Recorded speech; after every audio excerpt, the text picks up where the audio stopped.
শরাবের গন্ধ এতই মজা আমার দিবে কাবা ভাজা ভাজা শরাবের গন্ধ এতই মজা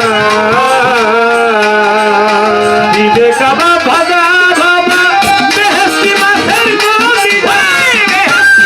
বেহেশতি মাছের কলিজা জান্নাতি ফলের সালাদ খাবি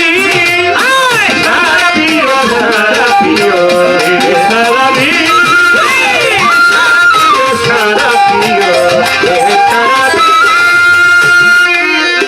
ভান্ডারি কইল তিন সরকার যদি শরাবের সাগরে খেলতে চাও সাঁতার ভান্ডারি কইল তিন সরকার যদি শরাবের সাঁতারে খেলতে চাও সাঁতার ওরে জান্নাত তোমার মাঝ ভান্ডার জান্নাত তোমার মাঝ ভান্ডার জান্নাত তোমার মাঝ ভান্ডার ওই চরণে থাকি হবি সারাবি ও সারাবি ও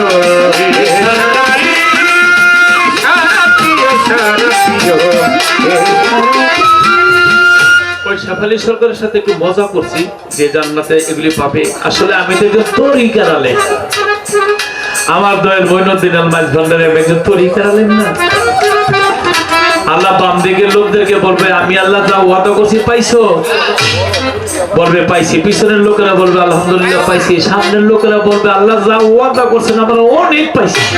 কিন্তু ডান দিকে কিছু লোক থাকবে এবারে জিগাইব তোমরা পাইছো না হাও পায় না ও পায় না বলে তোমরা ওই যে গাল ফুললা গোসায় বসে থাকে না ওইরকম গোসার মতো বসে থাকবে যে তোমরা কি চাও তারা বলবে মাওলা তোমারে চাই আমার কিতুসা বাবা গনিশা বাবা